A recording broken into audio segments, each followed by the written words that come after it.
नियम कानून तो वही लोग पास करते हैं। नीचे से कितना भी आप उछल लीजिए, ऊपर का कलम तो उन्हीं का चलता है। एक समय में हमारे बिहार को शिक्षा विश्व शिक्षा का गुरु कहा जाता था, नालंदा विश्वविद्यालय, और आज हमारे देश को अशिक्षित राज्य कहा जाता है, बीमारू राज्य कहा जाता है। आप जरा सोचिए ना कहाँ हम जा रहे हैं। वही बाबा लोग इनके वोट बैंक बनाते हैं और वही बाबा लोग माल देते हैं चुनाव लड़ने के लिए इन लोगों को। उन लोग के पास जो धन आता है वो खुद रख लेगा, तब ना सरकार उस पर कार्रवाई करेगा। उन्हीं बाबाओं पर टिकी हुई है इनकी राजनीति। हमने आपको बताया ना, 14 में राम रहीम आ गया, 19 में आशा राम आ गया, 24 में धीरेन्द्र शास्त्री। चुनाव से पहले खूब चल रहा था धीरेन्द्र शास्त्री। अभी सुन रहे हैं धीरेन्द्र शास्त्री की बातें? क्यों नहीं सुन रहे हैं? बार बार कह रहे हैं ना कि उनका वोट बैंक की राजनीति ही वही है। ऐसे ऐसे बाबा ही उनको आज के डेट में, याद आपको भी पता होगा कि हर चीज़ पे जीएसटी है। हमारे पेट पे भी जीएसटी है और हमारे शिक्षा पे भी जीएसटी है, जिसकी सख्त आवश्यकता। उस दो चीज़ के बिना हम नहीं जी सकते अपना जीवन। इस दोनों चीज़ पे जीएसटी है और कुछ किसी चीज़ पे जीएसटी नहीं है तो वो सिर्फ मंदिर मस्जिद चाहे जो भी जिस भी धर्म का हो, गुरुद्वारा हो या एनजीओ हो, उस पे जीएसटी नहीं है। तो इनके जो काले धन का आदान प्रदान जो लेन देन होता है वो इसी के माध्यम से होता है। बाबा लोग सहयोग करते हैं, बिल्कुल सहयोग करते हैं। आप देखिए ना, करोड़ों करोड़ों का जो घोटाला होता है वो कहाँ से जाता है। अब तो हर चीज पे जीएसटी है, बैंक में जाएगा तो पता चल जाएगा। तो इसी ट्रस्ट के माध्यम से उनका लेन देन होता है और ऐसे ऐसे ढोंगी पाखंडी को बंद कर देंगे तो उनका धंधा चौपट हो जाएगा, फिर वो राजनीति नहीं कर पाएंगे। आपको याद होगा कि कुछ दिन पहले एक वायरल हुआ था, वीडियो वायरल हुआ था। नरेंद्र मोदी के खास मित्र थे कोई दामोदर करके कोई मोदी थे, जिनका बेटा रूस से अफीम का बिजनेस करता था और उसका पैसा का ट्रांसफर किसी ट्रस्ट के माध्यम से होता था। हमें एग्जैक्ट याद नहीं है, नहीं तो हम आपको पूरा डाटा दे देते, हमारे पास वो डाटा कहीं रखा होगा। तो आप इसी से समझिए ना कि जितने भी ये नेता है जो धर्म को बढ़ावा दे रहे हैं, वो धर्म को नहीं बढ़ावा दे रहे हैं, वो अपने धंधा को बढ़ावा दे रहे हैं। वो जानते हैं कि इस नाम से ही हम राजनीति कर सकते हैं और इसी के वजह से उनकी सरकार चल रही है। आज अगर मोदी जी की सरकार है तो वो धर्म के वजह से है। हिंदू धर्म के नाम पर अगर वो राजनीति नहीं किए होते तो शायद आज जनता उनके तरफ इतना जो भी है वो भी नहीं रहती। लेकिन धीरे धीरे जनता जागरूक हो रही है और सबसे ज़्यादा महिलाएं इसका शिकार बनती है, क्योंकि हमारे देश का महिला शिक्षा प्रतिशत दर आप देख लीजिए, अभी भी 54 से 55% है। मतलब अभी भी हमारे देश की आधी आबादी महिला जो है उसका 50% अशिक्षित है। तो उसको बड़गलाना बहुत आसान है। उसको हम और आप भी 2-4 बातें प्यार से समझा देंगे, वो मान जाएगी और अपने परिवार के प्रति आरक्षण देकर के तो उनको बढ़ाया जा रहा है ना।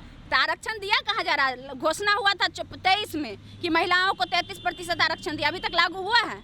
29 का चर्चा चल रहा है और होगा कि नहीं इस बात की भी तो गारंटी नहीं है, क्योंकि वादे तो ये लोग बहुत करते हैं, पूरे तो करते नहीं हैं। तो आरक्षण दे कहाँ रहे हैं? आरक्षण देने की बात थी तो जब आरक्षण बिहार में बढ़ा था तो उसको रद्द क्यों करवा दिया गया?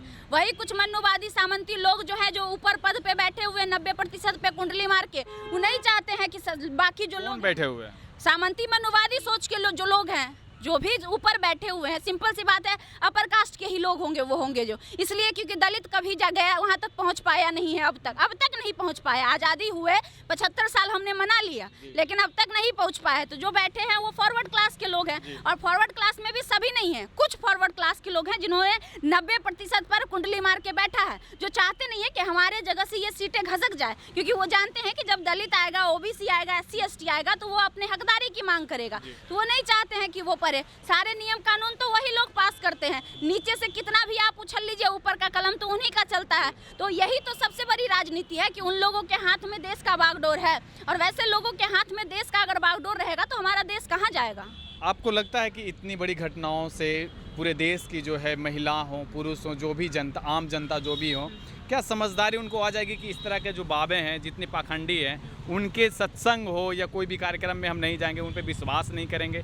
आपको लगता है? देखिए, इतनी आसानी से तो बदलाव नहीं होगा। आपको याद होगा कि जब धीरेन्द्र शास्त्री पहली बार आया था तो लोग बहुत ज़्यादा उस पर विश्वास कर रहे थे, लेकिन जब हकीकत देखा वहाँ पे जाके, जब बेहोश हो के गर्मी से आदमी पागल होने लगे, मरने लगे, तो लोगों को समझ में आया कि वहाँ जाने से कुछ नहीं होता। इनफैक्ट हमारे बिहार के खुद को फेमस यूट्यूबर कहने वाला उनकी माँ भी गई थी, तो काहे नहीं छोड़वा दिया था धीरेन्द्र शास्त्री? अगर इतनी ही औकात थी, गई थी ना, वो रोती रह गई, बिलखती रह गई, लेकिन उसने एक बार बात तक नहीं किया। जो इंसान, वो क्या छुड़वाएगा? वो जानता था कि हमारे औकात से बाहर है, हम तो करवा सकते नहीं हैं, हमारा भांडा फूट जाएगा, तो वो मिला ही नहीं। ये हकीकत था। जबकि मनीष कश्यप तो जाके मिला था ना वहाँ पे, दरबार में कहाँ रह रहे थे, मध्य प्रदेश में, वहाँ जाके मिला था। उसके बावजूद भी उसकी माँ का नहीं सुना उसने।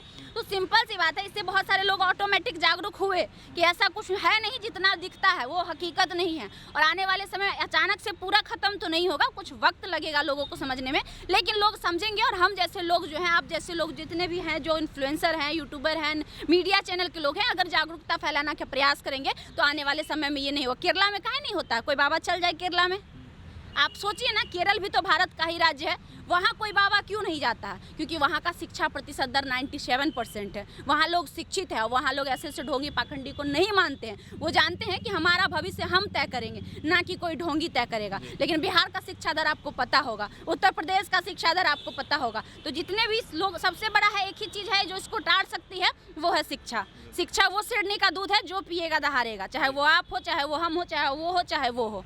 तो सबसे बड़ा चीज़ है शिक्षा। जिस दिन हमारे देश के लोग शिक्षित होंगे, शिक्षा की दरें बढ़ेगी, उस दिन ऑटोमेटिकली ये अंधविश्वास और आडंबर कम होते हैं। जिस तरह से CID या ED की छापें पड़ती हैं कि उनके पास इतनी काले धन है, चाहे बिहार हो या देश में जितने भी हैं, कई जगह जो रेड मारती हैं पता चल जाता है, तो इतने बाबा के पास जो काले धन है, अब बाबा जो जिस तरह से हर एक बाबे के पास तो कोई ना कोई घटनाएं के साथ है, जो अभी जो घटना घटी है वो भी एक जो है बलात्कारी बाबा ही हैं। हाँ, शोषण का आरोप है उनके ऊपर। बताइए, तो इस चीज़ का जो है जांच करने का कुछ सिस्टम नहीं है? नहीं करेगा ना, हमारी सरकार नहीं करेगी सर, आप समझिए ना इस बात को, उसी से उनका सरकार चल रहा है।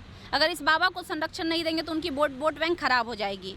वही बाबा लोग इनके वोट बैंक बनाते हैं और वही बाबा लोग माल देते हैं चुनाव लड़ने के लिए इन लोगों को। उन लोग के पास जो धन आता है वो खुद रख लेगा, तब ना सरकार उस पर कार्रवाई करेगा। अगर आप कुछ गलत कर रहे हैं और हमसे मिले हुए हैं, आप उसमें से अगर हमको 50% दे दीजिएगा तो हम बोलेंगे, ये हकीकत है ना। भ्रष्टाचारी का तो यही नियम होता है ना, चोर चोर मौसेरा भाई, तो वही हाल है। उन्हीं बाबाओं पर टिकी हुई है इनकी राजनीति। हमने आपको बताया ना, 14 में राम रहीम आ गया, 19 में आशा राम आ गया, 24 में धीरेन्द्र शास्त्री। चुनाव से पहले खूब चल रहा था धीरेन्द्र शास्त्री। अभी सुन रहे हैं धीरेन्द्र शास्त्री की बातें? क्यों नहीं सुन रहे हैं? आप समझिए ना इस बात को। फिर 29 के चुनाव से पहले फिर कोई नया बाबा तैयार हो जाएगा। इनफैक्ट तैयार हो रहा था, जिसका हकीकत अब सामने आ गया है लोगों के। तो ऐसे ऐसे बाबा तैयार किए जाते हैं, वो बाबा होते नहीं। आप खुद समझिए ना, एक 24 साल का लौंडा क्या बाबा बनेगा? जो खुद पढ़ा लिखा नहीं, जिसको खुद ज्ञान नहीं, वो क्या लोगों को ज्ञान देगा? वो अनर्गल बातें ही ना करेगा। रह गई बात 2-4 बोल अच्छे बानी बोलने का, तो वो कोई भी बोल सकता है। एक आम इंसान, एक आम महिला, एक आम आदमी को आप समझा दीजिए ना, वो भी जाके प्रवचन दे सकता है। प्रवचन देने में कुछ लगता नहीं, पैसा लगता है प्रवचन देने में। हम आधे घंटे से आपको बोल रहे हैं, हमारा कुछ जा रहा है, सिर्फ हमारा एनर्जी जा रहा है, और इसके बदले में अगर हमको करोड़ों रुपया आ जाए तो क्या क्या क्या दिक्कत है? कोई दिक्कत है? नहीं है ना। तो सबसे आसान धंधा अगर हमारे देश में अभी कुछ है तो वह धर्म के नाम पर व्यापार करो। एक आखिरी सवाल है, जनता को क्या कहना चाहेंगे? जनता से अपील करना चाहेंगे, हाथ जोड़ के रिक्वेस्ट करना चाहेंगे कि अंधविश्वास से निकलिए। अपने बच्चों को सत्संग में,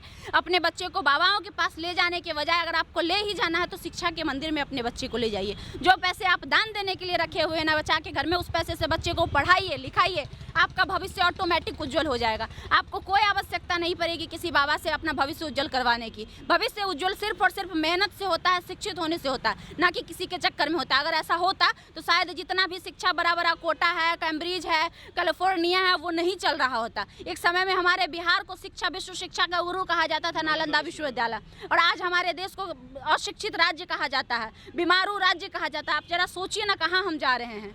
ये स्थिति है, तो अपने बच्चे को प्लीज़ रिक्वेस्ट है कि भेजना ही है तो शिक्षा के मंदिर स्कूल में भेजिए, ना कि ऐसे ऐसे आवा बाबा के यहाँ भेजकर उसकी जान का बलि दीजिए। धन्यवाद। तो आपने सुना किस तरह से हाथरस कांड पर बोली हैं, और इनका साफ तौर पे कहना है कि जिस तरह से जो नेता मंत्री हों या उसके पूरे जो सिस्टम है, सब के सब भ्रष्ट हैं, और सारे जो बाबा, जो पाखंडी बाबा हैं, वो मिले हुए हैं। और तभी जो है इस तरह का जो अनर्गल जो देश में बीच बीच में जो घटनाएं घट रहे हैं और कई लोग की जान जा रही है, यौन शोषण के शिकार हो रहे हैं, तो इस तरह का जो है मामला तभी शांत होगा, तभी बंद होगा, जब सिस्टम दुरुस्त होगा, आम जनता जगेंगे और उसका विरोध करेंगे, और जो अपनी जो भी हैं बाबा के जो शरण हैं, जितने भी उनके जो सिस्टम है उनको क्लोज करेंगे। तभी जो इस तरह का जो है प्रशासन से लेकर के शासन में बैठे नेताओं को भी समझ में आएगा। इस तरह के तमाम खबरों के लिए बने रहें, देखते रहें MK न्यूज़ इंडिया।